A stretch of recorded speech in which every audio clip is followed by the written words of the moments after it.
예, 안녕하십니까.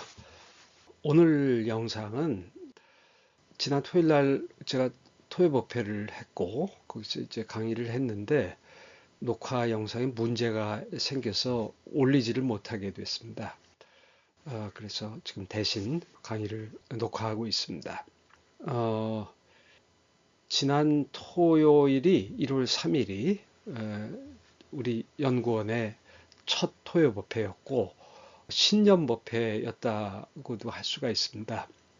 그래서 그날 오셨던 여러분들과 인사를 나누었습니다마는 또 오늘 이렇게 영상을 통해서 우리 연구 회원님들 또 우리 연구원에 관심을 가지신 많은 분들께 새해 인사를 드리도록 하겠습니다. 새해에도 건강하시고 여러분들은 다 석가모니 부처님의 가르침에 대해서 깊은 관심을 가지고 계신 분들이라고 생각합니다마는 그 가르침에 따라서 올해도 좋은 일들을 많이 지으시기를 기원하겠습니다. 오늘 강의는 붓다의 시대 16번째 시간입니다. 제가 이 강의를 2024년 4월부터 해오고 있습니다만은 그동안 이제 가끔 쉬기도 하고 그래서 16번째가 됐습니다. 15번째 강의는 작년 11월 29일에 했습니다. 그래서 그때는 저희가 불소행찬을 석가모니 부처 일대기를 그린 아슈바고샤의 불소행찬을 계속 읽어왔습니다만은 그 마지막 장에서 석가모니 부처 돌아가신 뒤에 다비하고 남은 사리를 8등분을 해서 어제 나눠 가지고 그것들로 불탑이 만들어지고 그렇게 함으로써 부다의 장래가 마무리되는 그런 이야기까지 살펴봤습니다. 그래서 그걸 통해서 불소행찬을 읽는 것은 마무리가 됐고요. 올해 한 상반기쯤은 오늘부터 시작해서 석가모니 부다와 관련된 부처님과 관련된 성지들에 대한 얘기를 조금 드리도록 하겠습니다. 오늘은 우리 열반의 장소인 쿠시나가라에 대한 말씀을 드리겠습니다. 그래서 오늘 먼저 그 이야기에 앞서서 석가모니 부처가 열반에 드신 때에 대해서 그 열반에 드셨다고 하는 날에 대해서 잠깐 말씀을 드리겠습니다. 우리 불교도들은 부처님과 관련된 두 날을 축하하고 있죠. 하나는 음력 4월 8일 부처님 오신 날과 또 하나는 12월 8일 성도제일, 곧 다가온 성도제일인데요. 열반절을 별로 이렇게 절에서 한 데도 있는지 모르겠습니다만은 여기 여러분들이 보시는 것은 그 부처님의 마지막 시간을 그린 돌아가실 때까지 소위 소승열반경이라고 하는 데에서 두 개의 경전에서 석가모니 부처가 언제 돌아가셨는가 하는 것을 적고 있습니다. 하나는 장아함경의 유행경이라고 하는 것인데요. 여기 보시면은 어느 때 양족존이 태어나셨고 양족존은 여기 원래 원문에는 이족존이라고 되어 있습니다만은 우리 삼귀에서도 원래 한문으로는 귀의불 양족존 그렇게 하죠. 부처님을 가리키는 말이고 어느 때 총림에서 고행 벗어나셨으며 숲속에서 고행을 언제 그만두셨으며 어느 때 최상의 도를 얻으셨고 어느 때 열반의 성에 들어가셨는가 하고 묻고 있습니다. 그리고 이에 대해서 석가모니 부처님의 여러 가지 중요한 사건들이 일어난 날을 세밀한 부분부터 넓은 시간까지 이렇게 쓰고 있는데 모두 2월 8일 비성이 뜰 때라고 되어 있습니다. 그러니까 모든 사건이 다 같은 날에 일어났다고 이야기를 하고 있는데요. 비성이라고 하는 말은 인도말로 뿌샤라고 하는 말이고 이것은 인도에서도 이제 별자리를 해가 도는 방향에 따라서 28개의 별자리를 꼽는데 그 중에서 자정 조금 전에 이제 뜨는 별을 비성이라고 이제 뿌샤라고 부른다고 합니다. 그러니까 이제 시간으로 봐서는 그때고 날짜로 봐서는 2월 8일이라고 되어 있습니다. 2월 8일이라고 되어 있는데 보통 또 석가모니 부처님 돌아가신 날짜를 헤아릴 때도 4월 8일이라고 하기도 하고 2월 8일이라고 하기도 하는데 4월 8일은 4월 8일 다 같은 날짜에서 나온 거라고 생각이 됩니다. 이제 석가모니 부처님 태어나신 달을 위슈아카라고 얘기하는데요.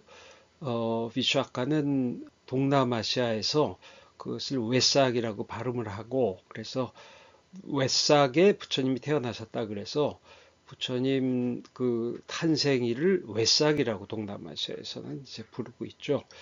근데 이 위샤카, 산스크리트로 위샤카라고 하는 달이 이제 양력으로 치면은 4월, 5월쯤에 해당이 되고요. 그 다음에 인도의 음력으로서는 두 번째 달입니다. 그러니까 4월 8일과 2월 8일이 어떻게 해서 나왔는지 이제 그 경위를 아시겠죠. 결국 같은 것이고요. 8일, 15일 보름이 아니고 8일을 얘기했는데 이것은 제가 어떻게 해서 이런 것이 나오게 됐는지 잘 모르겠습니다. 근데 이것을 말하자면 그때가 달이 그때쯤 있을 때가 가장 상서롭다고 아마 여긴 것 같습니다.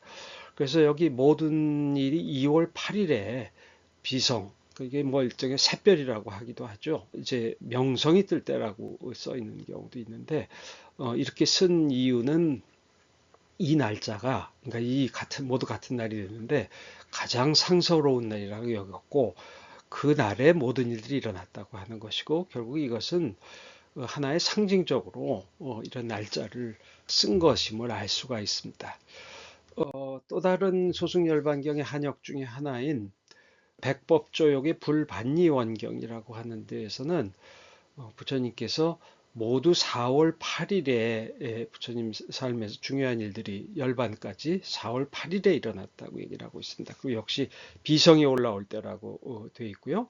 그래서 역시 같은 생각을 반영하고 있고 다만 여기서는 2월 8일이 아니라 4월 8일이라고 쓰고 있습니다. 그리고 거기 보면은 별이 올라올 때 반니원에 드셨는데 여기서 보시면 초목이 다시 꽃과 잎을 피우고 모든 나라의 나무들이 모두 다시 무성하였다라고 이렇게 되어 있습니다. 그래서 이것도 이 사계절의 가장 좋은 때, 가장 상서로운 때에 부처님이 태어나시고 또 집도 떠나고 도도 얻고 멸도하셨다. 이제 그런 얘기를 이렇게 붙이고 있는 거죠. 그러니까 앞에 것과 마찬가지로 상징적인 이 날짜의 상징적인 의미를 중시하고 있는 것을 알 수가 있습니다. 자, 이렇게 부처님 멸도하셨다는 날을 정리하고요. 그 다음에 부처님이 오늘 열반하신 곳에 대한 이야기로 들어가도록 하겠습니다. 부처님이 열반하신 곳은 쿠시나가라라고 되어 있고요. 태어나신 곳은 룸빈이고 그래서 여기서 집을 떠나서 보드가에로 내려와서 여기서 깨달음을 얻으셨고 인도말로는 우르빌바라고 불렀다 그랬죠. 깨달음을 얻으신 다음에 사르나트로 가서 사르나트에서 다섯 비구에게 처음 설법을 하시고 그 다음에 다시 이쪽으로 돌아오시죠. 그리고 40여 년 동안 자신이 얻으신 가르침을 전법을 하시는데 이제 석가모니 부처께서 가장 오랜 기간, 그 40여 년 동안 가장 오랜 기간 주로 머무신 곳이 이 라즈길, 라자그라라고 산스크리트로 부르는 곳이고 한문으로는 왕사성이라고 그러죠. 또 하나는 슈라바스티, 사위성이라고 한자로 그렇게 부르는 그 두 곳에서 가장 오래 머무셨다고 하고 그래서 그 뒤에 지어진 많은 경전들이 부처님이 어디에 계셨다는 얘기를 하고 있는데 그 얘기를 할 때 사위성에 계실 때 일어난 일이라든지 왕사성에 계실 때로 이야기하고 있는 경우가 가장 많습니다. 그리고 이제 그 마지막 여정, 제가 소승열반경이 석가모니 부처님의 마지막 시간을 이야기한다고 말씀드렸는데 바이샬리에서 쿠시나가라까지 이제 마지막 여정을 가시고 쿠시나가라에서 열반에 드신 거죠. 그래서 불교도들은 이제 소승열반경에도 그렇게 나오는데 요 다음 시간에도 말씀드리겠습니다만은 룸비니와 보드가야, 사르나트, 쿠시나가라를 일단 4대 성지로 꼽고 거기에 더해서 라자그라, 왕사성과 슈라바스티, 사위성, 그다음에 바이샬리, 그다음에 서쪽에 있는 쌍카시아라고 하는 곳을 합쳐서 8대 성지로 꼽고 있습니다. 이제 나머지 제가 여기 써놓은 것들은 그 밖에 부처님과 관련된 중요한 지명들, 그다음 현대 도시, 또 역사적으로 중요한 도시들을 여기 이제 표시를 해놨습니다. 우리가 오늘 볼 것은 쿠시나가라에 대한 이야기입니다. 산치 불탑에 가면은 이것은 작은 탑이죠. 이 탑에 보면은 이것은 사리불과 목건년에게 바쳐진 탑인데 그 불탑의 문에 이런 식으로 코끼리 타고 오고 뭐 활도 쏘고 뭐 그런 사람들이 보이는데 이게 그 여러 나라 왕들이 와서 쿠시나가라 성을 이제 공격하려고 하고 있는 모습이죠. 안쪽에서 방비하고 있는 사람도 보이는데 이것을 쿠시나가라 성이라고 이제 나타낸 겁니다. 그러니까 사리를 놓고 다툼이 일어났을 때 쿠시나가라 성을 놓고 이제 군사들이 밀려와서 먼저 그런 얘기 우리 불소행찬 보면서도 이 이야기를 읽었습니다마는 그 이야기가 여기에 이렇게 나오고 있는 것입니다. 그래서 이게 말하자면 이게 쿠시나가라의 성문이라고 이제 나타낸 거죠. 그리고 성 밖에 여기 해자도 있고 연꽃들 피어 있는 이런 식으로 인도 고대 성들이 생겼다는 것을 그냥 뭐 쿠시나가라 이렇게 생겼다기보다 상상으로서 나타낸 것인데 이것이 기원후 1세기 정도에 새겨진 부조입니다. 물론 이것은 뭐 실제 모습을 나타낸 것이 아니고 하나의 상상이라고 할 수도 있는데요. 자, 먼저 쿠시나가라를 얘기하기 전에 중국에서 인도로 갔던 구법승들의 기록 속에서 이 쿠시나가라가 어떻게 묘사되고 있는가 그것을 먼저 보도록 하겠습니다. 이것은 법현전인데요. 법현이란 승려는 399년에 중국을 떠나서 인도로 들어가서 412년에 돌아오고 이 법현전이라고 한 책을 414년에 냈습니다.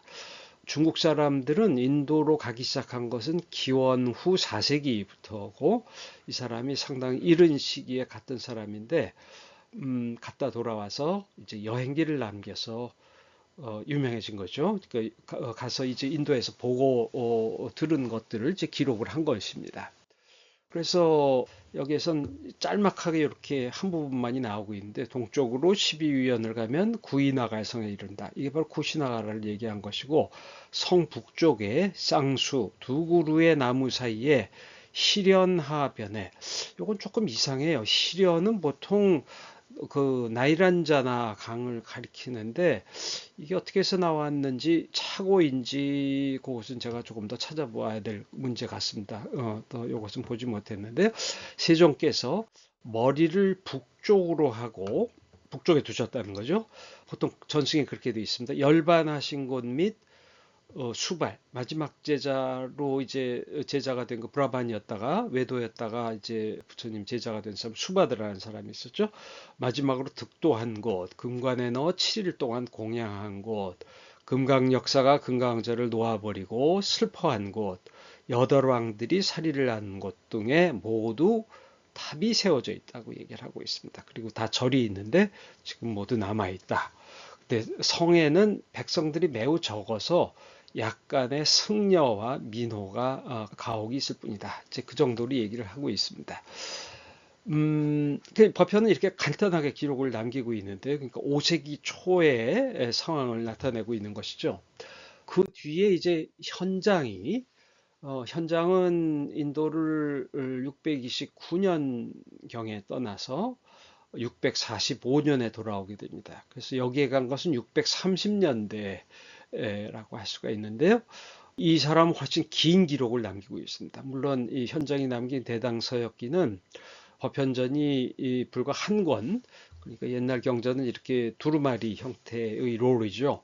한 권인데 대당서역기는 12권인가 뭐 이제 그렇게 상당히 큰 크기죠. 그래서 쿠시나가라 국은 그러니까 이제 설명도 훨씬 길고 대당서역기는 여정에 따라 쓴 책이라기보다는 여정에 따라서 다닌 곳들의 상황을 기록한 일종의 불교 지리서라고도 할 수 있는 그런 책인데요.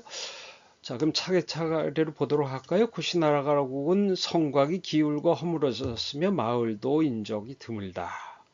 그렇게 돼 있고 벽돌로 만들어진 옛 성터에 들려는 10여리에 달하는데 산 사람도 거의 없고 거리도 황량하다. 그러면서 맨 처음에 스투파를 하나 얘기하고 있습니다. 그래서 이것은 아쇼카가 만든 무왕이 아쇼카죠.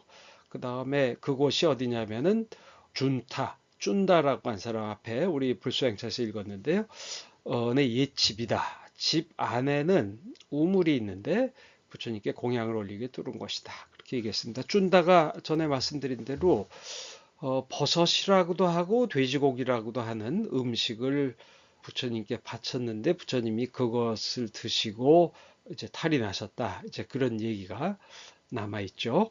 그래서 그 터를 얘기하고 있고 성의 서북쪽으로 삼사리를 가다가 아시다 벌저하 인도말로는 아지타바띠라고 하는 것인데 여기 작은 글씨를 쓴 것은 현장이 쓴 주석입니다. 자기가 쓴 것에 대해서 주석을 달고 있는데 전적에서는 이것을 일컬어 시레나 벌저하라고도 한다라고 했는데 시레나 벌저라고 하는 것은 시라니아바띠라고 해서 문자 그대로 금의 강이란 소리입니다.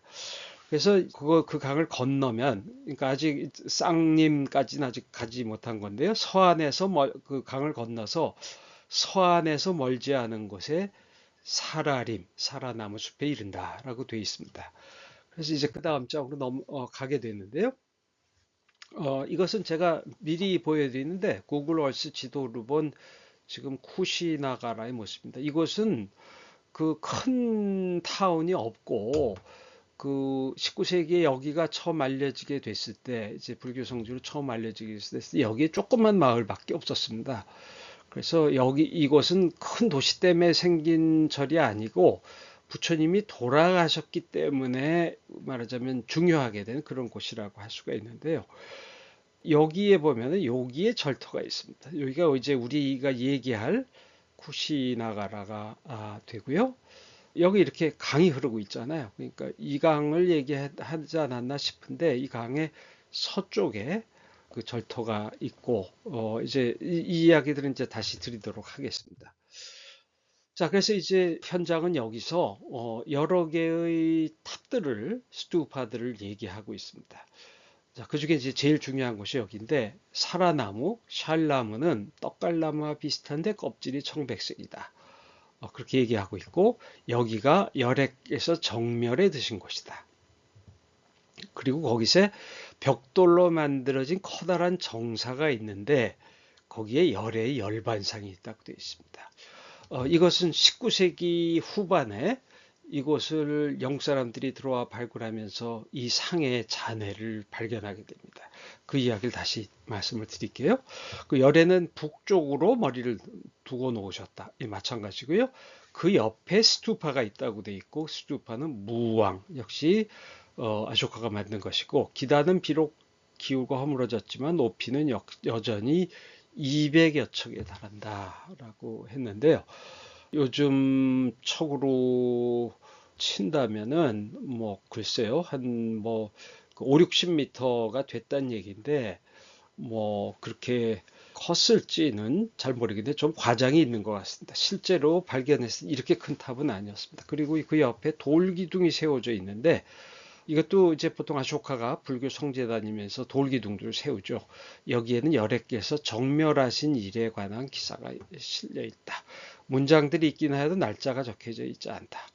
요거는 좀 거짓말 같아요. 그러니까 이제 현장이 이곳에 다녀갈 때쯤에는 이 돌기둥에 새겨져 있던 아쇼카 왕의 명문, 그 명문은 그러니까 이때부터 한 900년쯤 전의 것인데 그 명문에 새겨진 문자를 제대로 읽을 수 있는 사람들이 아마 없었으리라고 이제 지금 보고 있고요.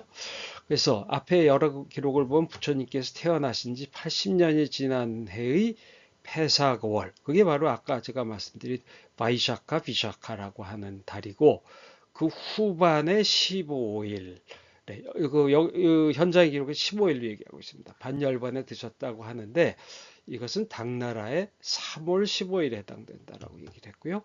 그런데 이게 여러 부파들이 달리 얘기하는데 설일체 유부에서는 까르티카는 10월 11월이라고 하는데 후반 8일에 열반에 드셨다고 하기도 그러니까 인도 불교에서도 여러 가지 전승이 달랐던 거죠. 당나라에서는 그게 9월 8일에 해당된다고 했고요. 부처님께서 열반에 드신 이래 여러 부파들은 각기 다른 견해를 나타냈는데 돌아가신 해를 어떤 부파는 1200여 년이라고 하고 어떤 부파는 1300년, 어떤 부파는 1500년이라고 하고 어떤 부파는 900년 지나고 아직 1000년이 못 됐다고 얘기한다고 하기도 하는데 불교도들은 부처님이 돌아가신 때부터 횟수를 헤아리죠. 그래서 우리도 불기라고 하는 것을 헤아리고 있는데 그 돌아가신 해에 대해서 여러 가지 견해가 있었습니다. 그래서 동아시아에서 이제 널리 받아들였던 것 중에 하나는 기원전 10세기 주나라 때 돌아가셨다는 거예요. 그래서 940 몇 년경에 돌아가셨다는 이제 전승이 있었는데 그게 이제 널리 알려져 있었고요. 그렇게 본다면은 그때부터는 한 1500년쯤 되는 세월이었겠네요. 자, 그래서 여기까지 1500년, 1600년 뭐 그 정도 되는 시간인데요. 자, 여기가 이제 가장 중요한 핵심적인 곳이고 그 다음에 여러 곳을 얘기하고 있어요. 이곳은 지금 유적의 모습인데 지금은 이렇게 복원된 불탑과 그 앞에 그 열반 상이 있었던 그런 곳이 있고 그 옆에 이렇게 불탑이 있는 그런 형태로 되어 있습니다. 그리고 이제 다시 뒤에 말씀드리겠습니다만 이거는 이제 그 옆에 있는 절터들이 이렇게 남아 있는 것이고요. 그래서 이제 그 다음에 이제 이곳에 있었던 여러 불탑과 그런 유적들을 얘기하고 있습니다. 가장 핵심이 되는 것은 열반상이 있는 곳과 이제 열반 탑이 있는 그런 곳이었죠. 그건 앞에서 말씀드렸고요. 그 다음에는 이제 부처님의 본생담과 관련된 탑을 두 개를 얘기하고 있는데요. 하나는 치왕본생이라고 되어 있습니다. 치왕본생은 열반 정사의 옆으로 멀지 않은 곳에 수두파가 있는데 이곳은 열애께서 보살행을 닦으실 때 꿩무리의 왕이 되어서 그들을 화제에 구해준 곳이다 라고 되어 있습니다. 무슨 얘기냐면 이 꿩무리의 왕이 이제 되어서 이제 석가모니 부처가 전생에 보살이라고 부르죠. 그 보살이 꿩무리의 왕으로 태어나서 보살행을 닦으셨다는 거죠. 여러분들 요새 그 안성두 전 원장님 강의에서 이제 보살 사상에 대한 얘기를 듣고 계신데 대승불교의 보상 사상의 시초가 이런 석가모니 부처님의 전생 이야기, 전생에서 훌륭한 보살행을 닦는 이야기들에 대해서 시작됐으리라고 이제 많은 학자들이 짐작을 하고 있죠.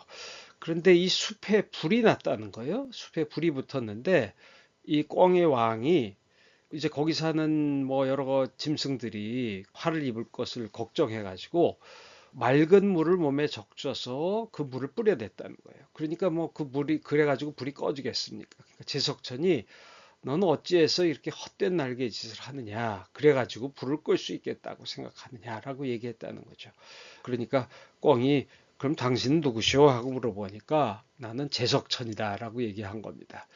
그 제석천이라고 대답을 하니까 아니 제석천이면 중생들을 재난에서 구제해 주는 건 뭐 쉽게 하실 텐데 왜 그렇게 비난만 하고 있느냐 뭐 쓸데없는 말만 하고 있느냐 그러면서 또 자기네 날개로 이제 물을 적셔서 불을 끄기 위해서 갔다는 거죠. 그래서 제석천이 그 사람을 도와서 그 야단을 맞고 불을 꺼서 중생들이 목숨을 부지할 수 있게 되었다라고 있는 그런 얘기가 나오고 있고 그런 까닭에 이것을 불에서 구한 것이다라고 그래서 구화스투파라고 부른다고 되어 있습니다. 현장 스님은 이 스투파란 말을 음으로 옮겨서 솔도파, 지금의 음으로 솔도파라고 옮기고 있어요. 근데 뭐 굳이 솔도파란 말을 쓸 필요가 없어서 제가 다 스투파라고 옮겼습니다. 그래서 이것이 치왕본생이고 그 다음에 본생이 하나 더 나오는데 하나는 뭐냐면 꿩이 불을 끈 곳으로 옆으로 멀지 않은 곳에 스투파가 있는데 여기서도 역시 보살행을 부처님이 사슴으로 태어나셔서 보살행을 닦고 계셨다는 거죠. 근데 여기 이번에도 여기서 큰 불이 일어난 거예요. 앞에는 급류가 흐르고 그래서 그 사슴이 그들을 불쌍히 여겨서 강물에 자기 몸을 눕혀서 다리가 되어 주었다는 거죠. 사슴이 굉장히 컸던 모양이네요. 그래서 사슴이 껍질이 찢어지고 뼈도 부러지고 뭐 그러면서 중생들을 구제하고자 했다는 거예요. 그리고 마지막으로 다리를 저는 토끼가 와서 그 토끼까지도 구해주고 힘이 다 빠져서 숨을 거두게 되었으니까 천신들이 그 유해를 거두어서 스투파를 세웠다고 그렇게 글이 적혀 있습니다. 그래서 여기에도 수두파가 세워졌다는 것이죠. 그래서 대당서역계에서는 이런 이야기들을 전하면서 그런 곳에 만든 수두파 얘기들 상당히 많이 쓰고 있습니다. 그 다음에 또 하나는 이제 사슴이 물에 빠지게 된 짐승들을 건져준 곳에 서쪽으로 멀지 않은 곳에 또 수두파가 있는데 이곳은 소발타라가 정멸에 든 곳이라고 되어 있어요. 소발타라는 여기 구역에서는 수발타라라고 한다고 했는데 수바드라 앞에서 말씀드린 외도였는데 부처님께 교화를 받고 부처님의 제자가 되어서 마지막으로 아라한이 된 제자를 나타내는 거죠. 뜻으로 옮기면 선현이다라고 한다고 했는데요. 나이가 120세였다고 하니까 석가모니 부처님보다 한 40세쯤 나이가 많았던 거죠. 부처님께서 정멸에 이제 드시게 됐다는 말 소문을 듣고 사라쌍수 사이로 나가서 아난에게 물은 겁니다. 자, 이 이야기는 앞에 우리 불주행찬에서도 여러분들이 보셨던 얘기입니다.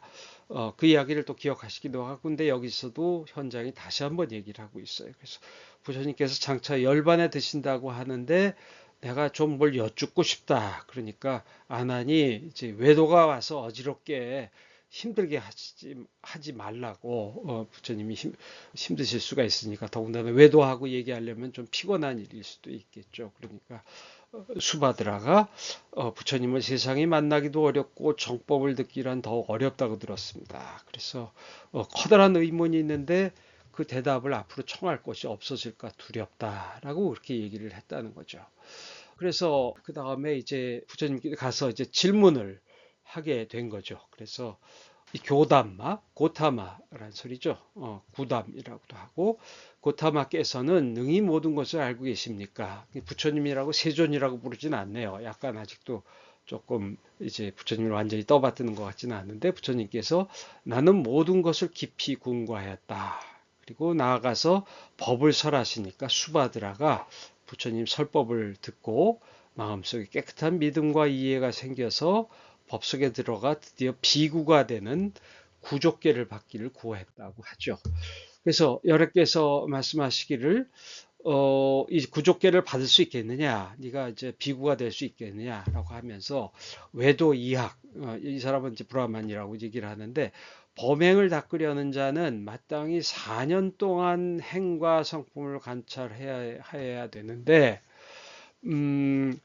그렇지만 그 위의가 적정하고 그 4년 동안 해야 되지만 위의가 적정하고 언사가 성실하다면 곧 청정한 법병을 닦을 수도 있을 것이다. 사람의 행위에 달려 있으니 뭐가 그렇게 어렵겠느냐.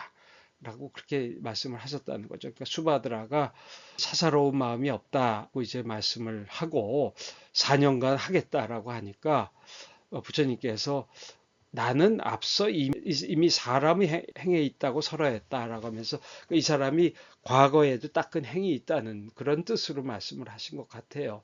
이렇게 말씀을 하시고 나서 그리고 구족계를 받아서 수행하여 심신을 닦아서 용맹정진하였다고 하는데 이게 뭐 부처님께 구족계를 받자마자 부처님이 머지않아 돌아가셨기 때문에 뭐 4년 수행을 했다는 것이 아니고 수바드라는 부처님 말씀을 듣고 구족계를 받으면서 바로 어떤 면에서 법에 대해서 의심이 없어지고 스스로의 몸으로 깨달음을 이루었고 그날 밤 오래지 않아서 아라한과를 증득했다고 그렇게 되어 있습니다. 그랬다가 부처님께서 이제 대열반에 드시는 것 이제 그 한밤중에 대열반에 드셨다는 거니까 그래서 그거를 참아 볼 수 없겠다고 생각이 들어서 스스로 화계정에 들었다는 거예요. 그러니까 죽은 다음에 자기 몸을 다른 사람들이 다비를 하는 것이 아니라 승려들 중에는 스스로 자기 몸을 그러니까 선정에 들어서 자기 몸에서 불을 내서 자기 몸을 스스로 태워서 열받아 드는 경우들이 있는데 이 수바드라가 그랬고 아난에 대해서도 이제 그런 얘기가 있습니다. 화계정에 들어서 여러 가지 신통을 나타낸 뒤에 부처님보다 먼저 정멸에 들었다라고 이제 얘기를 합니다. 그래서 이에 그가 열애의 마지막 제자가 되었으며 먼저 멸도하게 되었다라고 하고 그 앞에서 수바드라 정멸의 탑을 얘기하고 있는 거죠. 그 경위를 그 얘기하고 인연을 얘기하고 있고 그 사람이 바로 부처님이 사슴 왕으로 다리를 만들어서 다른 중생들을 구제해 주던 때 마지막으로 건넜던 다리를 저었던 토끼였다라고 이제 현장이 또 전하고 있습니다. 그 다음 그 옆에는 수바드라가 정멸했던 곳 옆에 스투파가 있는데 이곳은 집금강, 바지라빠니라고 부르는 것이죠. 이제 이런 것이 간다라 쪽의 경전에서 주로 나오고 간다라 미술에 주로 나오는 것인데 석가모니 부처님의 일종의 보디가드 역할을 한 사람으로 집금강이 등장합니다. 집금강은 문자 그대로 손에 금강을 들었다, 바지라를 들었다는 얘기고 바지라는 번개나 벼락 같은 것의 상징이죠. 그래서 원래는 저기 제석천, 인두라도 이제 그런 바지라를 드는데 이 부처님의 수호자로서 이 집근강이라고 하는 신이 특별히 간다라 쪽에서 글에도 쓰여지고 미술에도 등장하게 된 것 같아요. 그래서 대비 세종께서 근기에 따라서 중생들 이롭게 해주시고 쌍수 사이에서 북쪽에 머리를 두고 누우셨는데 이때 집금강신과 밀적 역사 이건 거의 같은 거라고 할 수가 있는데 이렇게 두 가지로 다르게 썼습니다. 부처님의 멸도를 보고 비탄해져 이렇게 울부짖었다. 여러께서 우리를 버리시고 대열반에 드셨도다.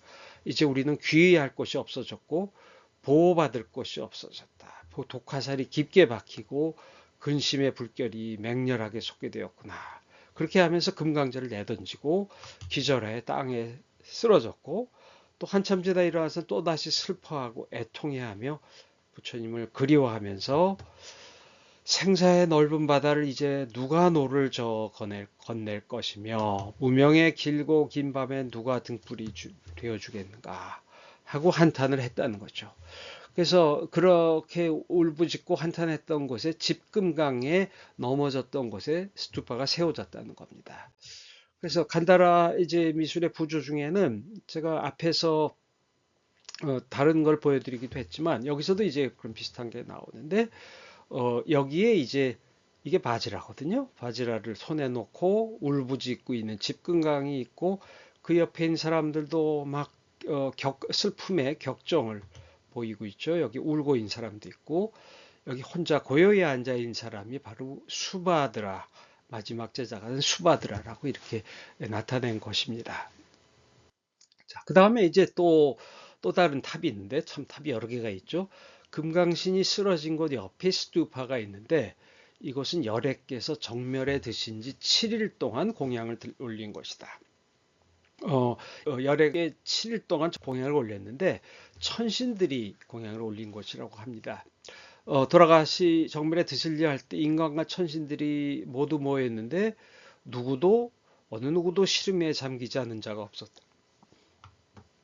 그리고 이 사람들은 이제 중생들이 복이 다하였고 세간의 의지처가 없어지게 되었다라고 했는데 열애께서 머리를 북쪽으로 놓으시고 오른쪽 옆구리를 바닥에 대고 사자상에 누우신 뒤 대중들에게 말씀하시기를 내가 이제 정멸에 들었다고 말하지 말라.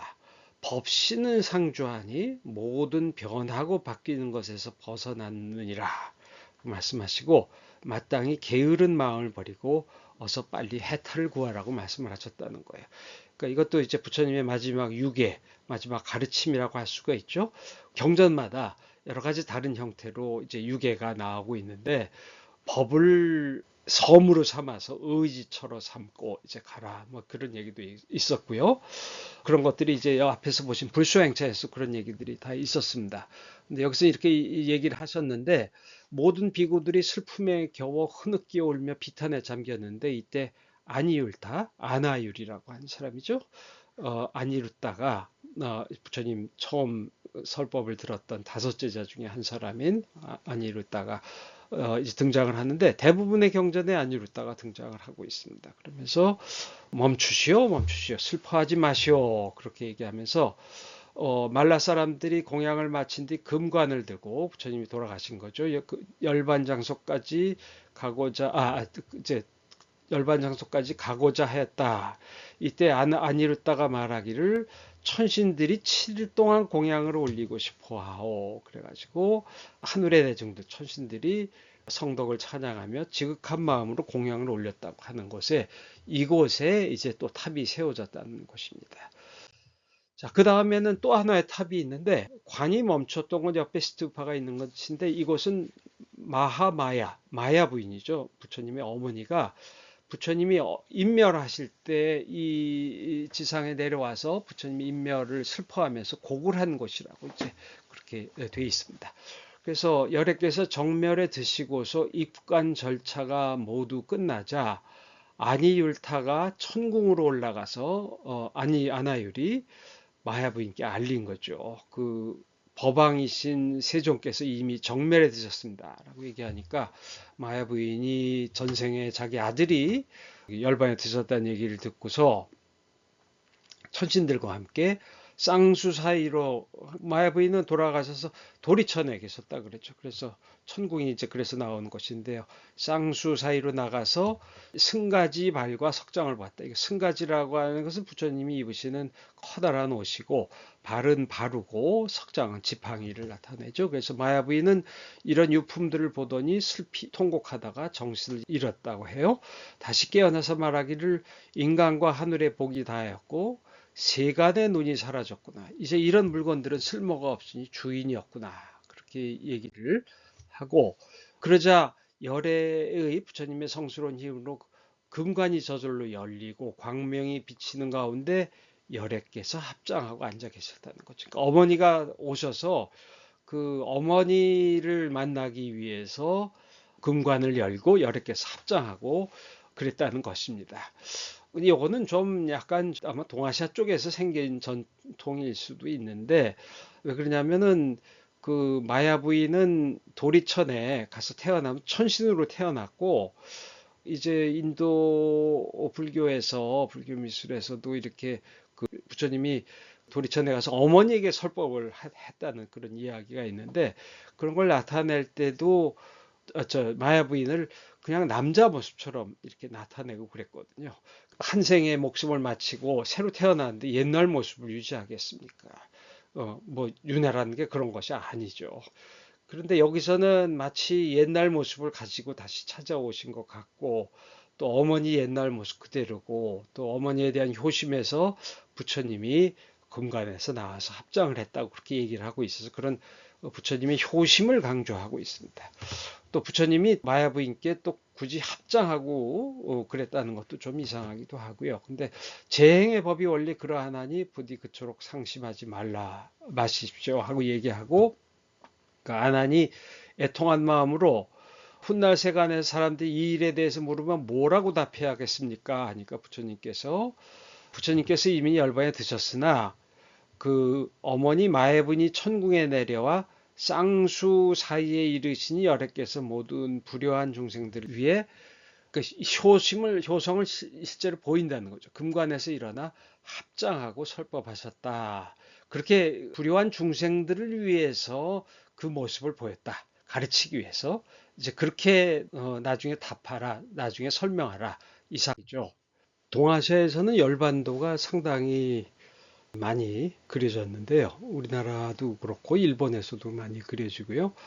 우리나라에서는 부처님의 삶을 그린 그림이 8가지 장면으로 팔상도라고 하는 것으로 보통 그려졌죠. 그래서 이제 팔상도 중에서 8번째 폭이 쌍림열반상이라고 해서 쌍수 밑에서 부처님이 돌아가신 장면을 이제 그린 것인데 동아시아 열반도에는 여기서도 그렇지만은 그 마야 부인이 부처님을 뵙기 위해서 내려오는 장면이 흔히 그려져 있습니다. 그래서 여기 있는 부분인데 이것은 송광사의 성보박물관에 있는 팔상도 중에 쌍림 열반상입니다. 우리 송광사에서 감사하게도 이렇게 훌륭한 사진을 주셔서 제가 여러분들께 이제 보여드릴 수가 있는데요. 오른쪽에 이것이 이제 마야 부인이 부처님을 뵈러 내려온 모습이고 여성의 모습으로 이렇게 표현이 되어 있죠. 그 다음에 여기 왼쪽에 있는 것이 관의 안쪽에서 이제 부처님이 모습을 보이셔서 여기서는 합장을 하고 있지 않지만 어머니를 뵙는 그런 모습입니다. 그 다음에 이것은 또 하나의 탑이 있는데 성의 북쪽으로 마야빈이 곡한 것이 탑이 아니고 강을 건너 300여 걸음을 걷다 보면 스투파가 있는데 이곳은 열의 몸을 불사른 곳이다. 라고 다비를 했던 것이죠. 강을 건너서 300여 리 북쪽으로 갔다고 그랬습니다. 그 땅은 지금도 누런색이며 땅에는 재와 숯이 섞여 있다. 만일 지극한 정성으로 이곳에 찾아와 간절히 구하여 청한다면 혹 사리를 얻을 수 있다. 열애께서 정멸하시자 인간과 하늘의 중생들은 비통함을 금하지 못했고 그리하여 칠보로 관을 만들고 1000개의 모직으로 몸을 감싼 뒤 뭐 이렇게 화려하게 장례를 지낸 얘기가 있었죠. 그래서 북쪽으로 금하, 아까 히라니아바띠라고 하는 또 혹은 아지타바띠라고 하는 강 이름이 나왔는데 거기를 건너서 향유를 가득 부은 뒤에 많은 향목을 쌓고 다비하였다고 합니다. 그런데 두 개의 헝겊은 타지 않았으니 하나는 부처님 몸에 직접 닿아 있는 속옷이었고 또 하나는 겉에 가장 두른 헝겊이었다라고 되어 있는데 모든 중생들이 사리를 나눠 가져갔지만 머리카락과 손톱만이 그대로 남아 있어 조금도 손상되지 않았다. 이제 그런 이야기를 전하고 있습니다. 그 다음에 또 하나의 탑이 나오는데요. 앞에는 이제 다비한 곳에 있었던 탑 얘기고 대가섭이 부처님이 열반에 드실 때 그 자리에 있지를 못했죠. 뒤늦게 그 자리에 도착을 했는데 그 이야기입니다.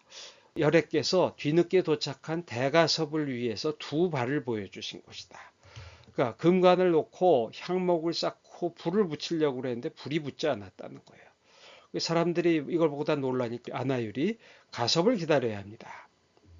그 얘기해서 대가섭이 500명 제자들과 함께 도착해서 아난에게 세존의 유해를 볼 수 있겠소 하고 물어보니까 아난이 말하기를 1000겹의 헝겊으로 감싸 이중간에 안치하고 지금 막 불을 붙이려고 하는 중이었습니다 라고 대답을 한 겁니다. 그거는 뵐 수 없습니다 하는 그런 뜻이었겠죠. 그러자 부처님께서 관 속에서 두 발을 내밀었다고 하는 것입니다. 이제 발에 대가섭이 예배를 할 수 있도록. 그래서 가섭은 부처님의 윤상, 유란윤상이라고 하는 것은 두 발에 부처님은 몸에 여러 특징이 있는데 발에 수레바퀴 무늬가 있었다 그러죠. 그래서 윤상이 뭔가 다른 색을 띠고 있는 것을 보고 아난에게 왜 이렇게 됐소 하고 물어보니까 열반에 드셨을 때 인간과 천신들이 비통에 잠겨서 쏟은 눈물 때문에 그렇게 변색이 됐다라고 그렇게 얘기한 겁니다. 그래서 가섭이 예를 올리고 나서 향목에 불이 붙어서 불길이 맹렬하게 타올랐다. 그렇게 얘기하면서 대가섭의 인연을 얘기하고 있는데 그러면서 마지막에 열애께서는 정멸에 드신 뒤에 3번 관에서 나오셨다는 얘기를 하고 있습니다. 첫 번째는 팔을 내밀어 그 아난에게 길이 깨끗이 치워졌는지 물으셨고 두 번째는 앞에서도 얘기가 나왔지만 어머니가 오셨을 때 자리에서 일어나 어머니를 위해서 설법하신 것이며 세 번째로는 두 발을 내밀어 대가섭에게 보여주신 것이다. 자, 이렇게 얘기를 하고 있습니다. 자, 그 다음 다른 장소로 가는데 그 다음 장소는 앞에서 얘기한 것처럼 사리를 나눈 곳의 탑이고요. 그래서 또 역시 스투파가 있는데 쇼카왕이 세웠고 8명의 왕을 위해서 여기 직성바라문이라고 돼 있는데 보통 드로나라고 돼 있는 바라문이 사리를 8등분을 해주었다 그러죠. 안 그러면 이제 이 군사들이 와서 서로 싸우려고 하니까요. 그래서 바라문이 싸움을 말리면서 이제 사리를 똑같이 8등분으로 나누어 각자 공양을 올릴 수 있다면 군사를 일으킬 일이 어디 있겠습니까? 하고 사리를 나누어 줬다는 것입니다. 그래서 이 말대로 8등분으로 똑같이 나누려고 했대는데 대부분 경전은 그렇게 나오는데 여기서는 무슨 얘기가 하나 추가됐냐면 제석천이 왕들에게 말하기를 우리 천신들도 우리 목도 있어야 됩니다. 라고 얘기하고 또 아나바답다 또 문린, 의나발달라라고 하는 용왕도 우리 목도 달라고 얘기한 거예요. 천신들이고 이 용왕들은 물에 사는 나가들, 뭐 일종의 신이라고 할 수도 있죠. 그래서 결국은 사리를 일단 3등분을 해서 하나는 천신들의 몫을 주고 또 하나는 물에 사는 용, 뱀이죠. 나가들의 몫. 세 번째는 인간의 몫으로 하고 인간 몫을 사람들이 8등분을 해서 나누어 가졌다. 이런 전승을 전하고 있습니다.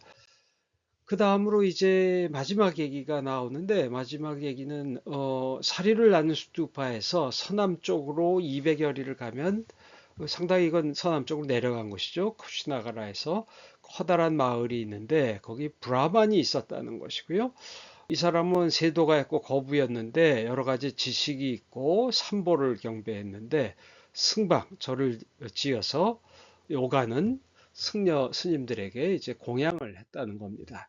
근데 그 당시는 샤상카라고 하는 왕이 나왔는데 한 7세기쯤의 왕인데 불법을 회멸했다는 거예요. 그래서 승가대중들은 제자들을 더 이상 배출하지 못한 채 오랜 세월이 지나고 있었다는 거죠.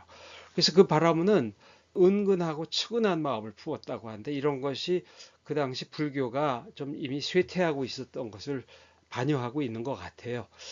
인도 불교는 한 5세기경까지가 가장 번성했다고 할 수가 있고 그 뒤는 뭐 교학은 계속 발달했지만은 힌두교의 약진과 함께 쇠퇴의 길에 접어들었었다고 할 수가 있는데 그 상황을 좀 얘기하고 있고요. 근데 이 바라문은 그래도 이제 스님들을 공양하고 있었다는 거죠. 근데 어느 날 사문 한 사람, 스님 한 사람이 오는 것을 보고 달려나가서 어디로 오냐고 묻고 공양을 줬다는 겁니다. 그래서 우유죽을 끓여서 죽으니까 한 모금 밥 먹고 발을 내려놓고 탄식했다는 거예요. 그래서 왜 그러느냐? 그 와준 건 고마운데 죽이 맛이 없으십니까? 하고 물어보니까 사문이 얘기하기를 나는 중생의 복이 점점 희박해지는 것을 불쌍히 여기고 있습니다. 이것은 불자들이 점점 적어지는 걸 한탄하는 그런 얘기겠죠.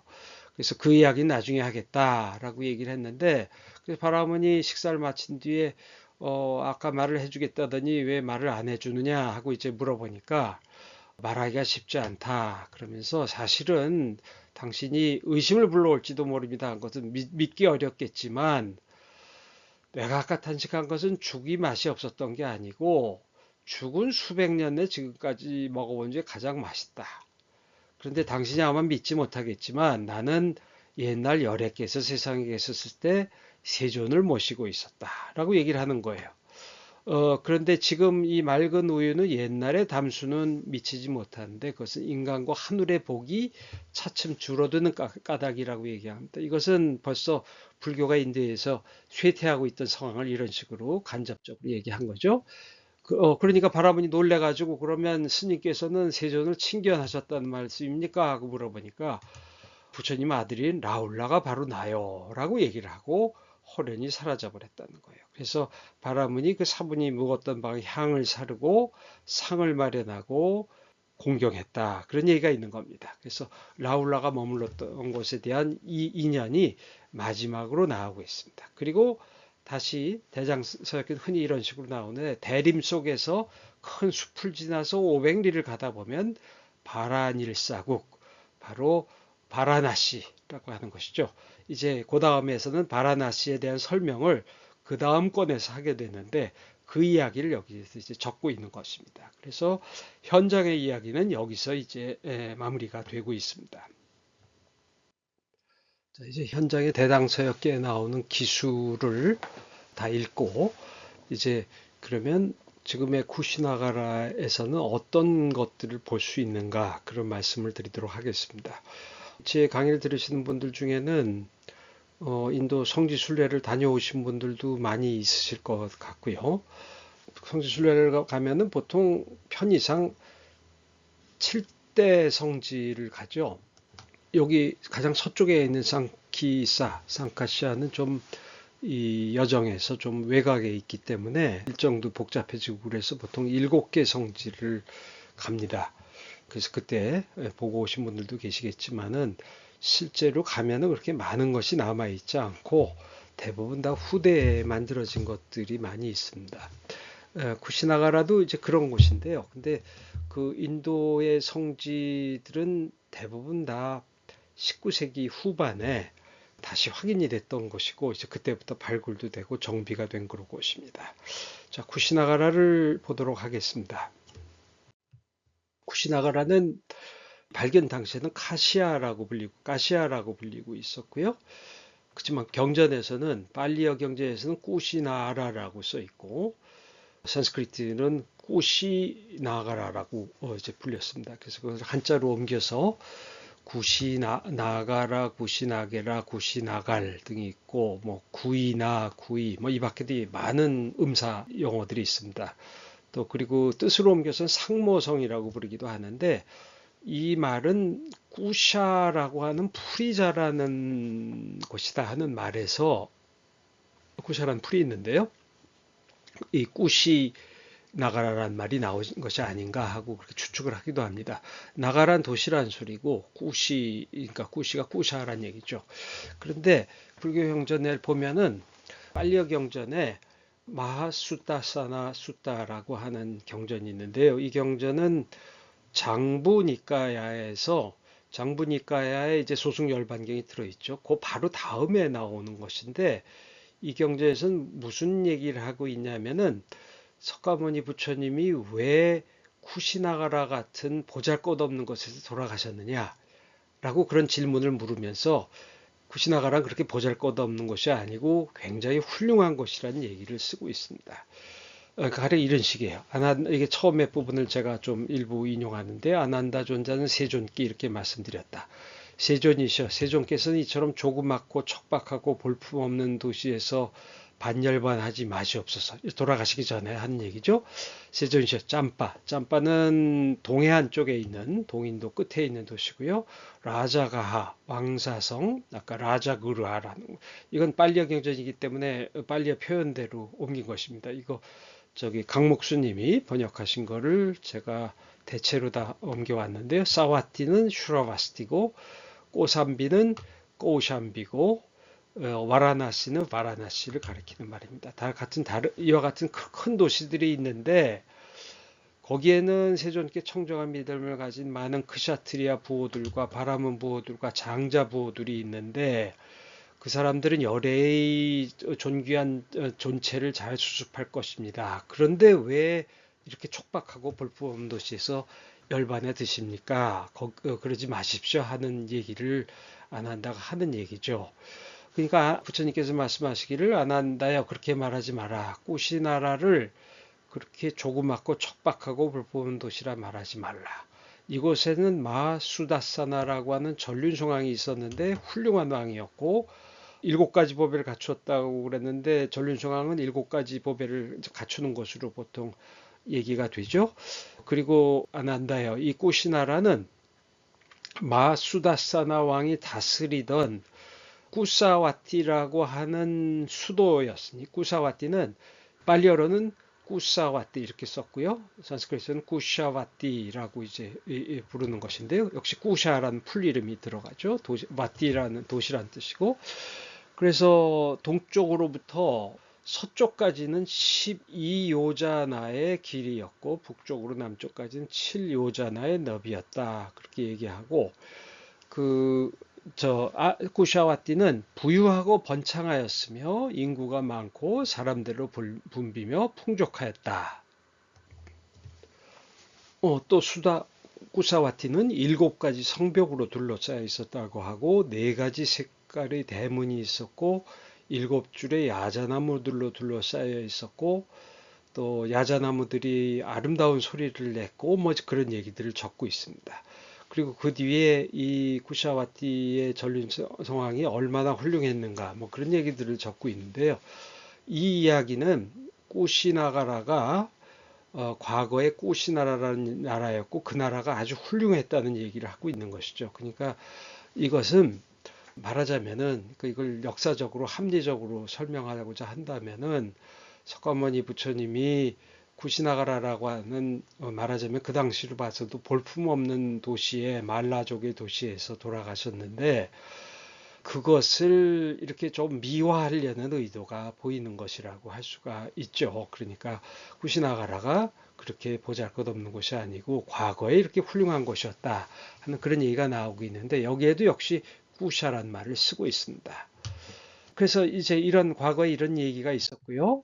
실제 이제 유적으로 오겠습니다. 자, 구시나가라가 여기 있고요. 저기 뭐 성지순례 가셨던 분들은 다 기억이 나시겠죠? 많은 분들은 이 바라나시 쪽에서 가시기도 하고 라크나우에서 이렇게 동쪽으로 해서 슈라바스티 뭐 이런 쪽으로 가시기도 하고 그렇게 하는데요. 자, 여기는 조금 더 넓은 지도로 제가 이제 조금 더 좁게 들어갈 텐데, 지금 쿠시나가라라고 하는 유적은 여기에 조그맣게 자리 잡고 있습니다. 그리고 여기 좀 지명들이 보이는데, 여기가 가시아라는 거 하는 곳이고, 그러니까 여기 저기 과거에 조그만 마을이 있었던 거죠. 그렇게 큰 것도 별로 없고 뭐 성벽이 있었다 그러는데, 성벽에 흔적은 있다고 합니다. 그리고 오늘날은 이제 여기를 찾는 사람들이 제법 있으니까 여기 이제 공항도 생기고 그랬고요. 이 강이 이렇게 흐르고 있는데, 이쪽에 하나 흐르고 있고, 여기는 그 네바나가리로 인도말로 써 있는데 쪼띠 강가라고 써 있는 것 같아요. 그래서 그 작은 강가강이라 그래서 이게 겐지스 강의 지류 중에 하나를 그렇게 부르는 모양입니다. 제가 확인해 보지 못했지만. 그리고 또 하나의 강이 이쪽에 흐르고 있는데, 이것이 아마 그 불교경제에서 얘기하고 있는 아자띠 뭐라고 있었죠? 아자띠 바띠였나요? 뭐 이제 그런 강, 히라니아 바띠 뭐 이제 그런 강이 아닌가 싶습니다. 그래서 그런 강들이 이제 보이고 있고요. 조금 더 이것을 가까이 보면은 이런 식으로, 그래서 그 구시나가라는 그 유적은 지금 여기에 어, 주된 유적이 위치하고 있고요. 유적이 세 개가 있습니다. 여기 하나가 있고, 여기에 조그만 마타 꾸누아르 아따 마타 꾸아르라고 하는 것이 또 하나가 있고, 그다음 여기 세 번째 있는 것이 부처님을 다비하셨던 탑이라고 하는 요 세 군데의 유적이 이렇게 남아 있습니다. 현장이 얘기하는 적어도 여기 있던 것과 여기 있던 것 두 개가 등장을 하죠. 그래서 300보쯤 갔다 그랬나요? 얼마나 거기선 그렇게 아주 길게 얘기하진 않았는데, 거기에 이제 이런 것이 있다고 쓰여져 있었습니다. 그래서 제가 이런 유적들은 다 19세기 후반에 대부분 확인이 됐다고 했는데, 이제 인도에서 불교가 1200년경에 이슬람교도가 들어오면서 불교는 거의 절멸되다시피 하고요. 인도 땅은 거의 뭐 힌두교도들로 장악이 되고, 불교는 거의 없어지고, 불교를 믿은 것은 그 주변 지역의 사람들이 이제 불교가 전해져서 다 믿고 있었죠. 뭐 스리랑카, 미얀마, 티베트 그런 데 사람들은 불교를 열심히 믿었지만, 정작 인도 땅엔 불교 믿는 사람들이 거의 없었고, 불교 성지도 거의 다 잊혀져 있었던 거예요. 지금 우리가 아는 8대 성지 중에서 보드가야 정도만 알려져 있었던 것 같아요. 근데 그것도 인도 땅에 산 사람들이 알고 있던 것이 아니고, 인도 밖에서 불교를 믿는 사람들이 이 보드가야를 깨달음의 성지라고 해서 참배를 왔던 거죠. 그러니까 미얀마라든지 스리랑카, 티베트 사람들은 이것을 기억하고 있었던 모양이에요. 그래서 그 뒤에 나머지 7개 성지는 그 영국 고고학자들의 노력에 의해서 이제 다시 재발견이 된 거라고 할 수가 있는데요. 거기에 결정적인 역할을 한 것이 19세기 중엽에 현장의 대당서역기와 법현의 법현전이라고 하는 텍스트가 번역되면서부터입니다. 그것이 처음에 프랑스어로 번역이 됐는데, 그 텍스트들을 보면서 이제 영국인 학자들이 이제 이것들을 확인하려는 노력을 펼치게 됐습니다. 1837년에 리스튼이라고 한 사람이 이 가시아 근처에, 여기 가시아 마을이 있죠. 가시아 근처에 무슨 유적이 있다는 존재를 처음 알게 됐고요. 1861년부터 62년 사이에 알렉산더 커닝엄이라고 하는 사람이 인도 곳곳을 찾아다니면서 인도 불교 유적들을 주로 뭐 다른 유적들도 많이 조사했습니다만은, 이 사람은 현장의 기록을 따라서 불교 유적들을 찾는데 주력했습니다. 그래서 이 사람이 그 현장의 기록을 가지고 여러 곳을 다니다가 이 가시아가 바로 쿠시나가라가 아닌가 하는 그런 생각을 했고요.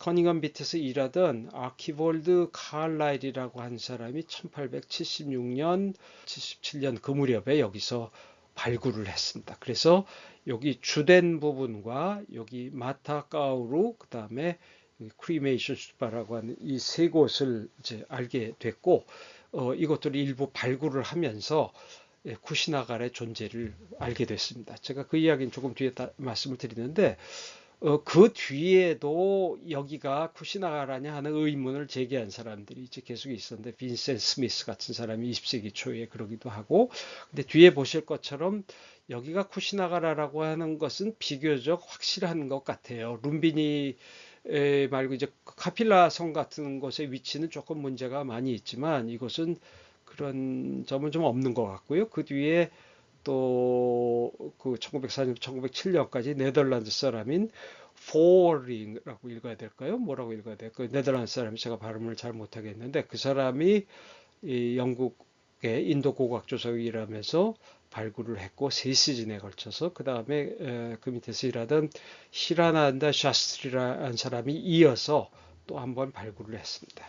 그리고 지금 이제 뒤에 보시게 될 아까 현장의 기록에서도 열반상이 있었다는 얘기를 하지 않았습니까? 열반상이 있던 곳에 열반당이 새롭게 지어지게 됐는데 그것이 1956년에 오픈을 하게 됐습니다. 우리나라도 불기 몇 년이라고 하는 것을 쓰죠. 그 불기는 남방 불교 전통의 것을 이어서 쓰고 있는데 기원전 544년에 부처님이 돌아가셨다고 생각을 하는 거죠. 그래서 1956년은 부처님이 돌아가신 지 2500년이 되는 때였습니다. 그래서 그것을 기념해서 이때 열반당을 이제 재건을 하게 됐습니다. 물론 그 사이에 이제 1920년대에 버마, 그러니까 지금 미얀마 승려들이 와가지고 여기에 이제 열반탑을 재건하겠다 그래서 이제 재건도 하고 뭐 그런 일들이 있었죠. 자, 그러면 여기에 유적들이 어떻게 있는가를 자, 여러분들이 불교 성지순례를 가신 기분으로 한번 보시도록 하죠. 그러니까 이 중심이 되는 유적이 여기에 있다고 말씀드렸는데 여기도 이제 뭐가 많이 보이죠? 이런 것들은 뭐냐면은 여기 현대의 사원들이 세워진 겁니다. 현대 불자들의. 그래서 지금 여기에 가시면 일본 사원도 있고 미얀마 사람들이 만든 것도 있고 또 태국 사람들이 만든 것, 또 베트남 쪽에서 만든 것, 또 한국에서 만든 대한사라고 하는 절이 있는 이 그렇게 또 있습니다. 자, 그 먹은 현대 것들이 여기 이렇게 만들어져 있고 여기 있는 것은 이제 중심 구역인데 여기 하얗게 보이는 게 열반탑하고 열반당입니다. 조금 더 클로즈업을 하면 이런 모습이에요. 그러니까 여기 동그랗게 되어 있는 게 열반탑이고요. 그 앞에 있는 건물이 열반당인데 열반상이 이 안에 있는 것이죠. 그리고 여기는 큰 절이 나중에 생겨서 여러 시대에 걸쳐서 이것들은 승려들이 사는 승방의 모습을 이제 나타내는 것인데 그런 것들이 이렇게 그 이제 여러 이 사원 구역 안에 만들어져 있었던 것을 알려주는 거고요. 그 여기에 이제 또 하나의 마타 꾸누아르라고 하는 유적이 있습니다. 요거는 일본 사원인 것 같네요. 이렇게 탑처럼 인도 스투파처럼 만들었습니다. 자, 그래서 가까이 보시면 역시 또 다시 클로즈로 하면 이런 모습이고요. 인도 승무원들은 이런 식으로 이 방에 이거는 방이 크니까 두 사람 이상이 썼을 것 같은데 이런 식으로 승려들이 사는 승방들이 내면에 배치되는 식으로 승방들을 만들었죠. 그래서 그런 것이 여러 시대에 걸쳐서 이제 만들어진 것 같고요. 그렇지만 이 유적은 조사하면서 이렇게 파보면은 그 요런데 그런 데서 그 머ౌ리아 시대 그러니까 기원전 3세기 아쇼카 시대까지 올라가는 것으로 보이는 기원전 3세기 그런 유적들의 흔적도 보이기 때문에 역사는 굉장히 오래된 것이고 아마 존속은 이슬람교도가 들어오는 기원전 한 1200년경까지 유지를 했던 것으로 생각이 되고 그다음에 여기 조그만 불탑 같은 것도 있었고 그런 것을 볼 수가 있습니다. 그래서 이것은 이제 그 유적을 현재 이런 모습이다 하는 것을 이제 이렇게 도면으로 나타낸 것이고요. 그래서 이것이 한 시대 이런 것이 아니고 여러 시대의 것들이 만들어져 있습니다. 여기 열반탑과 열반당은 이렇게 기단 위에 상당히 높은 기단 위에 이런 식으로 이렇게 올려져 있고요. 이게 같은 거고요. 이것이 열반탑이고 이것이 열반당입니다. 그래서 1900 이게 1904년 뭐 그 무렵에 발굴하던 당시에는 이런 모습이에요. 그러니까 1876년에 발굴을 하고 미진했던 부분을 1904년 또 1910년 뭐 그 무렵에 다시 발굴을 한 겁니다. 그래서 그 당시에 열반탑은 이런 모습으로 있었고 열반상이 있던 곳에는 이런 식의 그냥 뭐 적당히 만든 불당 비슷한 것이 이렇게 마련되어 있었어요. 그러니까 오래된 것은 아니고 건물터가 있었던 그것을 정비해서 오늘날 이런 식으로 열반당이 만들어지고 열반탑이 있고 그 주변에 있던 그 승방 같은 것들은 이렇게 깨끗하게 정리돼서 나와 있는 거죠. 다른 면에서 보시면 이제 이런 모습이고요. 그래서 이런 식으로 이렇게 돼 있습니다. 그래서 한 변이 10여 미터 되는 뭐 이렇게 큰 탑은 아니고요. 현장 기록에서 굉장히 크다고 돼 있었는데, 그래서 탑의 경우를 먼저 보시면은, 원래는 이렇게 이런 모습으로 이렇게 일부만이 남아 있었던 것이고요. 원래는 이런 모습이었을 거라는 거죠. 그래서 이것을 1904년경에 다시 파들어가 본 거죠, 안쪽으로. 파들어가서 거기서 그 청동 그릇하고 사리기로 보이는 그릇하고 그것이 뚜껑에 청동판이 덮여져 있었습니다. 그 이야기는 잠시 뒤에 말씀드리고 또 그리고 그 안쪽에 이것보다 조금 더 작은 탑이 있었던 것을 알 수가 있었고 그 탑의 이렇게 기단부 쪽에는 이렇게 불상도 놓여져 있었고요. 근데 이 탑에 비해서 요 안에 작은 탑하고 그렇게 시기적으로 큰 차이가 있는 것 같지는 않다 그러고 그러니까 가장 오래된 탑은 뭐 지금은 형태를 찾을 수가 없다고 보시면 되죠. 그래서 이 탑은 한 5세기경이 아닌가 생각이 되는데 지금 여기 파 들어갔을 때 청동판에 나온 것이 동판에 이와 같이 이게 청동이 아니고 카퍼입니다. 그러니까 동입니다. 구리로 된 판인데 청동이 아니고 여기에 니다나 수트라라고 보통 불리는 제가 그 내용으로는 무슨 경전인지 모르겠어요. 니다나는 인연을 가리키는 말이고 뭐 그냥 여러 종류의 경전들을 니다나 수트라라고 저기 이제 부를 수가 있는데 불교 경전들을 나눌 때 9가지 뭐 12가지로 나누고 뭐 이제 그럴 때 그 중에 하나 들어가는 것이기도 하고 불교 경전의 한 종류죠. 근데 이 텍스트에 대해서는 그 뒤에 무슨 세밀한 연구가 있는지는 잘 모르겠습니다. 근데 가장 끝에 봉헌 명문이 이렇게 써여 있는데 데아다르모는 봉헌물이란 소리고 하리발라라고 하는 사람의 봉헌 명문인데 이 사람은 비아라스 바민이라고 한다는 것은 절을 지키는 사람이라는 소리예요. 그래서 많은 절을 지키던 뭐 절의 승려였고 그러면서 여기에 이걸 통해서 뿐이야 그 저기 공덕이 있다면은 그걸 통해서 그 모든 중생들이 사르바사트바 남이라고 그렇게 돼 있죠. 그래서 아누따라 그냐나 그래서 최상의 지혜를 얻게 되기를 이제 바란다. 이제 그렇게 쓰고 있고요.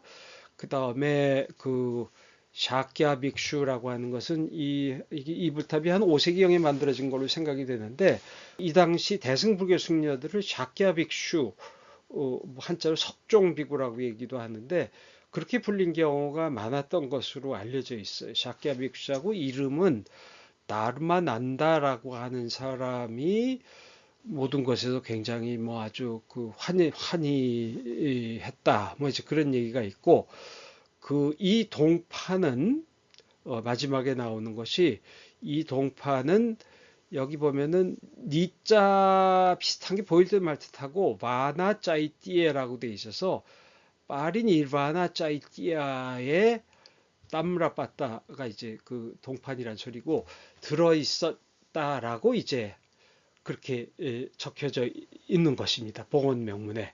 그래서 이걸 통해서 이걸 바친 사람이 하리발라고 또 다르마난다라고 하는 승려도 여기 참여를 했고 이 동판이 들어간 곳이 파리 니르바나 짜이띠아라라고 그렇게 추정이 되는 거죠. 그래서 니르바나 짜이띠아, 짜이띠아는 성전, 성소, 성물 뭐 그런 것들을 가리키는 말인데, 그래서 그 열반당 혹은 열반탑을 가리킬 수도 있습니다. 짜이띠아는. 그래서 거기에 들었던 것이고, 그래서 이런 걸 통해서 여기가 바로 열반의 성물이 아닌가 하고 그렇게 추정을 할 수 있게 하나의 증거가 된 것입니다. 그래서 이걸 하나 찾았고요. 그 뒤에 이제 이 열반당을 또 조사를 했는데, 열반당 이건 저기 1956년에 지어진 건물이고요. 열반당은 이건 원래 건물이 아니고 이렇게 그 지은 거죠. 건물 터하고 거기에 이제 열반상의 잔해가 여기 B에 남아 있었는데, 이제 이런 식으로 적당히 이제 만들었던 것인데, 그래서 좀 이상하게 생겼죠. 그 뭐 인도 스타일 건물도 아니고요. 그래서 여기 이런 식으로 열반상이 누워 있었는데, 이쪽이 북쪽입니다. 그러니까 부처님 돌아가시던 아마 자리라고 생각이 되고, 부처님 돌아가실 때 모습처럼 북쪽으로 머리를 하고 이렇게 부처님 오른쪽으로 누우셨었으니까 서쪽을 향해서 이렇게 누워 계신 모습으로 했고, 절터는 이런 모습이었을 거라고 이제 추정을 이제 하는 겁니다. 그래서 거기에 이제 깨진 불상의 열반상의 흔적이 있었고, 누워 계신 그걸 다시 회로 보수했던 흔적이 있었는데, 그 흔적만 남아 있었고, 근데 거기에 명문이 있었어요. 지금 상은 이런 모습인데, 지금의 모습은 보수를 이제 다 그 뒤에, 그러니까 말하자면 이제 다시 모양을 갖춰서 만든 거고요. 아래쪽 기단부는 좀 그래도 뭐가 남아 있었고요.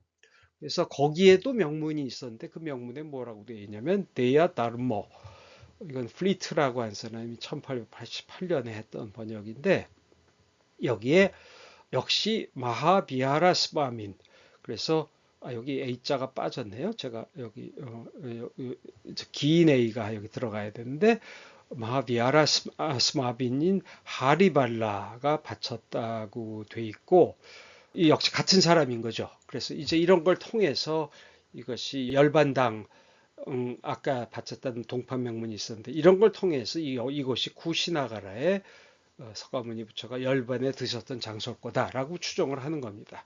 그 아래쪽으로 줄은 조금 이 부분이 좀 불분명해서 영명문을 읽은 사람에 따라서 견해가 다른데, 어떤 사람은 요거 사람 이름인 것 같아요. 사람 이름인 것 같은데, 어떤 사람은 이 마자를 뒤에 요것들을 다르게 읽어가지고 마투라에서 온 어느 디네 누구라는 한 장인이 이제 만든 것처럼 그렇게 읽는 사람도 있어요. 근데 제가 어쨌든 거기는 좀 이견이 있다는 걸 말씀을 드리고, 그래서 지금은 예전에 이건 제가 2003년경, 2004년경에 2004년 초인가요?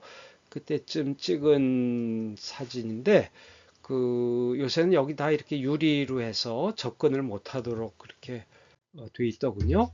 그래서 이런 모습이었고요. 기단부는 조금 더 이제 좀 오래된 흔적이 좀 볼 수가 있고, 가운데에 이런 상이 있는데, 이 상은 여러분들 아까 전에 보신 것처럼 이게 수바드라의 상이 되는 거죠. 마지막으로 이제 그 아라한 도를 이루었던 수바들의 모습을 이렇게 새겨놓고 있습니다. 그리고 그 주위에는 이와 같이 이건 불탑이 아니야, 뭐 뭐냐 이제 그런 의견이 있는데, 불탑 유적이라고 본 사람들이 더 많이 있어요. 그래서 뭐 그런 것들도 있고, 그다음에 작은 탑들의 유적 같은 것들, 그런 것들도 있고, 아까 승방도 있었지만 또 이렇게 계속 보수를 하고 있고, 이게 뭐 조금 좀 약간 창작일 것 같은 뭐 그런 느낌도 조금 들죠. 이렇게 뭐 하여간 뭐 그런 게 좀 있습니다. 그리고 여기선 작은 탑들과 함께 작은 이렇게 진흙 봉헌판 같은 것들이 많이 나왔는데, 이런 것들은 사라쌍수 밑에 관이 있는 모습을 나타낸 이런 것들이 나왔고, 그다음에 이것은 양쪽에 사람이 있어서 관에 불을 붙이고 있는 모습으로 이렇게 돼 있고, 그래서 이런 것들이 뭐라고 써 있냐면, 슈리는 뭐 저기 이제 귀하고 상스럽다 그런 얘기죠. 마하파리니르바나 비하라. 그러니까 이 절이 마하파리니르바나 비하라라고 얘기를 하고 있는 겁니다. 마하파리니르바나는 열반이란 소리죠. 대반 열반 승원이라고 하는 겁니다. 그리고 그곳은 아리아 청스럽단 말이죠. 빅슈 상가라고 하는 곳은 이 절에 비구 승가가 있었다는 얘기죠. 여기도 거의 마찬가지입니다. 슈리 마하파리니르바나 비하라라고 돼 있고 빅슈 상가라고 돼 있고 비구 상가란 절이죠.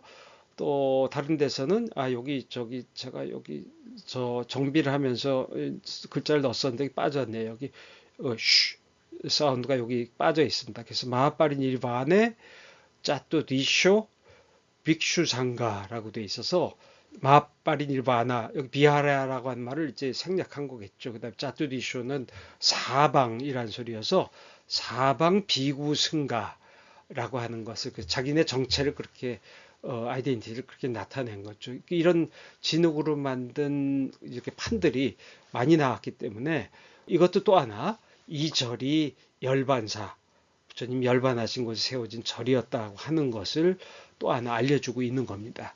그 밖에 이런 봉헌판들도 많이 나왔는데 이런 그 진흙 이런 것들은 보드가에서 많이 나오고 인도 전역에서 이제 특히 동인도 중인도에서 많이 나오는 봉헌판들인데 그러니까 이런 것들을 조그만 불탑 안에 이렇게 그 일종의 법친사리로 넣고 냈다 그런 건데요. 그래서 보통 여기에는 우리가 연기법송이라 그러는 인도 불교에서 가장 널리 이제 쓰였던 그 식구가 이제 들어가겠죠. 그러니까 모든 법은 인연에 따라 생겨나고 뭐 인연에 따라 사라지고 이것이 대사문이 부처님 말씀이죠. 그렇다고 이제 인연법을 얘기하고 있는 연기법을 얘기하고 있는 그런 것들이 요런데 쓰여져 있었습니다. 그리고 이제 마타꾼왈 또 마타꾸알이라고 하는 불리는 곳이 있는데 그곳이 여기 중심구역에서 이렇게 약간 서남 쪽으로 위치한 곳에 있습니다. 여기 이제 건물이 있고 요 앞쪽에 또 이렇게 방 같은 것들이 보이죠. 그러니까 처음에 이곳을 알게 됐을 때 큰 불상이 이렇게 놓여져 있었어요. 그리고 이런 것들은 다 흙에 덮여 있었던 거죠. 뭐 나무도 있었고요. 그래서 이 불상은 한 6m가 되나요? 제가 지금 수치를 정확히 한 3m쯤 되는 여기 사람이 옆에 있으니까 3m쯤 되고 불상은 한 10세기에서 한 11세기경의 불상입니다. 그러니까 이것은 그 이 본구역과는 조금 관련이 없는 것인데 그 이름이 이게 무슨 뜻이냐 이게 여러 가지 그 의견이 엇갈리는데 이게 제대로 된 산스크리트는 아니고 이걸 해석한 사람들은 이 말이 마타라고 하는 말이 이제 절할 때 그 오체 투자하는 것처럼 프로스트레이션을 마타라고 이제 란 뜻이다 그렇게 얘기하기도 하고 그래서 그 앞으로 이렇게 오체 투지에서 절하는 그런 슈라인이다라고 불리기도 하고 이런 이름으로 불리고 있었어요 여기가. 그리고 또 어떤 사람은 여기가 dead prince 죽은 왕자란 뜻이다 그렇게 이름이 돼 있는 곳이 있는데 지금 이런 모습이고요. 그러니까 요것을 처음에 여기에 불상만 있었던 거죠. 이 건물은 새로 만든 것이고 그다음에 요건 다 흙에 덮여 있어서 뭐가 뭔지 잘 몰랐는데 발굴을 해보니까 이런 승방의 한 성소 부분이었다는 걸 알 수가 있는 겁니다. 이렇게 뒤에 뭐 아잔타 스쿨이다 뭐 그런 데서 보실 수 있지만 이런 승방들이 있는데 안쪽에다가 불상을 모신 방을 이제 마련하곤 했죠. 그래서 지금 이렇게 건물이 여기만 불상이 있는 곳에 재건돼 있는 모습이고요. 그래서 이런 모습입니다. 그래서 이제 뭐 콘크리트로 지은 모습이고요. 안쪽에 지금 이런 불상이 있는데 아래쪽까지 파보니까 뭐 이런 모습으로 되어 있다는 것이고요. 촉지인 자세를 한 중인도, 동인도, 인도 특히 동쪽에서 크게 유행했던 10세기, 11세기쯤에 유행했던 불상이고 그래서 이 시기에 잘라꿀이라고 하는 그런 왕조 시대의 불상이 아닌가 하고 그렇게 생각이 되고 있습니다. 그래서 이런 식이고요. 그리고 이제 마지막으로 부처님을 답이하셨다는 곳에 만들어진 그런 불탑이 있습니다. 이 탑은 라마발 스투파라고 이제 불리고 있는데요. 규모가 상당히 크고요. 아래쪽이 30m가 넘기 때문에 그 인도의 불탑으로 30m, 직경이 30m가 넘는 탑은 가장 큰 크기에 속하는 그런 탑입니다. 그래서 여기가 위치상 석가모니 부처님을 화장했던, 답이했던 곳이라고 알려져 있고요. 그래서 여기도 이제 이런 식으로 발굴이 이루어졌던 거죠. 그래서 이것도 이제 참배를 하는 곳이 되고, 이 주변에도 여기 발굴해서 이제 모양 일부만 남아 있는 거죠. 과거엔 이 불탑 주위에 작은 봉원탑이라든지 작은 탑들이 이렇게 많이 둘러싸고 있는 모습으로 남아 있었습니다.